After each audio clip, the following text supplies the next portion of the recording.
I was studying journalism at university, and I decided to take one photography course.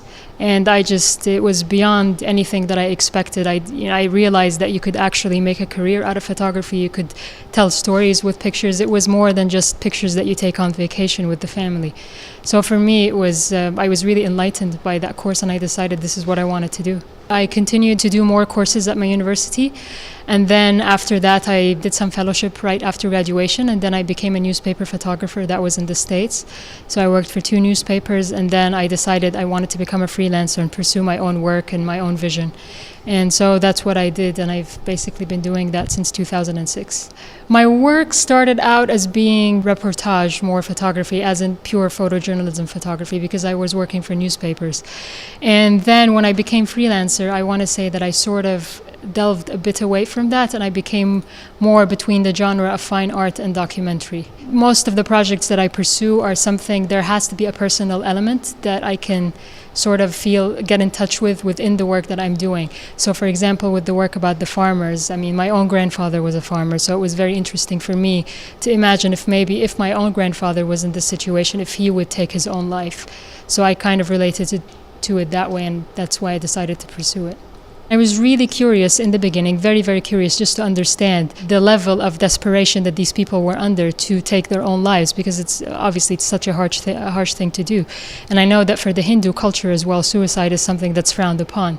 So for these people to be doing that, they were undergoing something really, really desperate. They only saw killing themselves as the only way out. The thing that touched me the most, and that really was difficult, is that they expected me, or they really wanted me to do something to help them. And obviously, I never said that I was going to help them in any way, but I would like, in some way or another, if this project continues, to maybe create a fund or something so I could help them in a way, just because of the generosity that I saw in terms of them letting me in. It's a combination of digital and film photography. The portraits of the women are all done in film, and the others are all digital, and they're obviously details and macro. The idea of the project for me was to show this really strong bond between the people and the land. It's almost like this love story where, one can't survive without the other, and that's how I saw it from the very beginning, that it's something really, really emotional, and I really wanted to show this bond between the people and the land. And so that's how I came about trying to do these textures in a way that would perhaps elude or blur the line between what's the land and the people.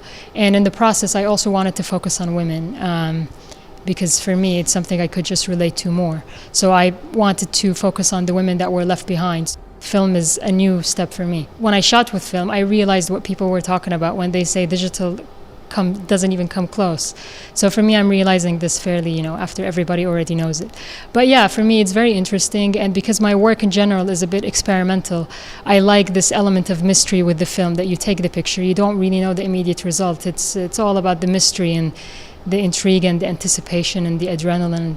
I love that. I saw the whole exhibition. I think it's wonderful. I mean, it's extremely diverse in terms of the kind of perspectives and the visions that they've actually included.